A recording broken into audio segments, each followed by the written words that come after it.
Hello everyone, welcome to the second video of the beginner level series. If you are feeling a Blender software to be confusing sometimes and UI seems to be confusing to you, this video is specially for that purpose. So I will be giving you a quick tour on the Blender application of what exactly we are looking at and the different sections we see right from the beginning of the starting this application. So this video is part of the beginners level series, especially for someone who never used Blender and also who worked in the Blender in the previous version, but now the UI seems to be changed and you feel it is a little bit confusing to see or understand the application. This is Jay from CJ Academy. Let's start it. When you open the Blender application, the first thing you will see is the splash screen. So splash screen give you information about the version. On the right side you will see the recent files if you have opened anything. On the left side you see the types of startup that you can do, whether you can go for a direct 2D animation setup or a sculpting setup or just a general setup which is mainly for the 3D workflow. And you will also see options to open and also some links to the Blender website. You can close it with the left click and it's actually located under the Blender icon. Blender icon, splash screen. You can bring it up again. The purpose of splash screen is to get to quickly start the work which you want to do. Maybe it's a recent file which you worked and you just want to access it. It's easy to do, but nevertheless you can just minimize it if you don't want it. It's not a big deal. So the first thing what you see is the top bar, and this is called the top bar, and this is called the area, the working area, and the below section is called the status bar. We will see all these three in brief and how it is useful for you. The top bar has information about the type of work you do, and it also has the standard menu section we have. So file menu, we have seen in a lot of applications, it's pretty much the same, but we have something advanced also in this. We will not go through everything here, so it's not needed now, but we will need it in the future, so we will see as and when it is required. So this is the type of approach we are going to take for a vast application. This is much better approach, I would say. So if you have gone through my previous video, you know already that edit preferences is there. We have changed some settings here and also enabled a couple of add-ons, and you also saw menu search, F3. That's a shortcut for menu search. You can search everything here. Similarly, we have other windows. We will see as we go through other videos and different work that we do. It will be useful. But for now, you just know that these are menus located at the top bar, and the other section that's located in top bar is the workspaces. So this layout, modeling, sculpting, what you see here, these are called workspaces. Why they are called workspaces is because it's the layout or the complete application structure, the way it's arranged for you is categorized based on the type of work you do. So layout is a general layout. You can do animation here or even the modeling here. So sculpting also you can do. That's what layout is for. But if you see, if I go to modeling, you can notice that the UI part is changing. So I see some extra options here. I'll explain you in detail in the coming videos, but for now, each type of workspace is designed for a specific work nature. So if you want to do some shading, you can come to the shadings section and you can add the shades to the objects. Or animation, where you will do animate the object and see how it looks. Layout animation maybe looks same, but with some extra classic sections. I'll explain you all those things in the upcoming videos.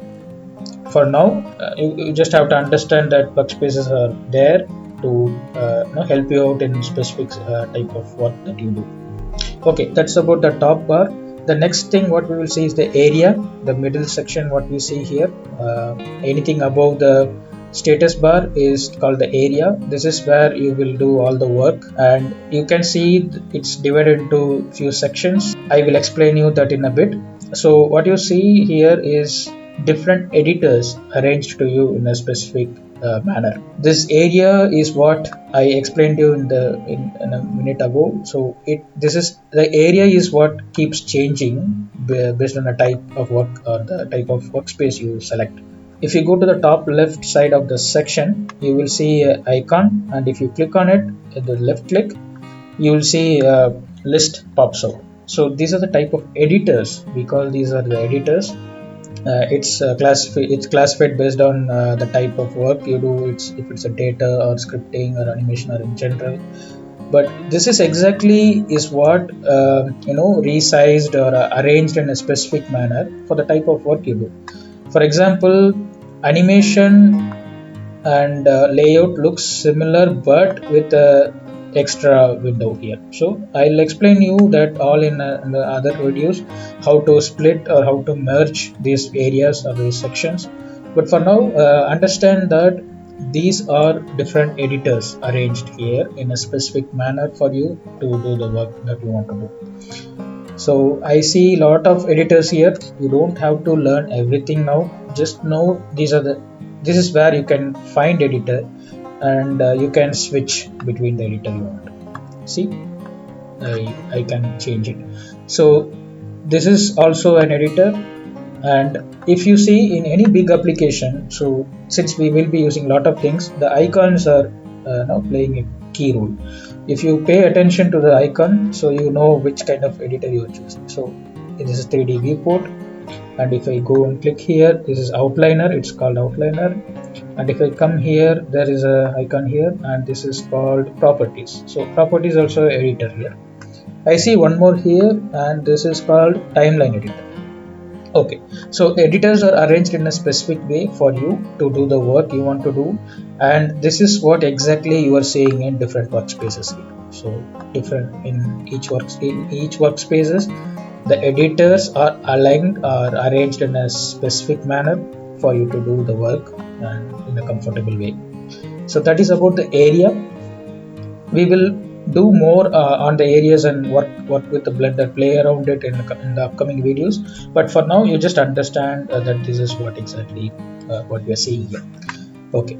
Now we come to the status bar. Status bar is also a critical part of any application that is vast in nature, which I mentioned in the previous video also. We have changed the color of this. You might notice it's in different color. Also, the text is big. That's because we tweaked few settings in the first video. If you haven't watched it yet, please watch it. You can find the link in the description. Okay, so what is the status bar? Status bar gives you a few key informations. One is the mouse shortcut.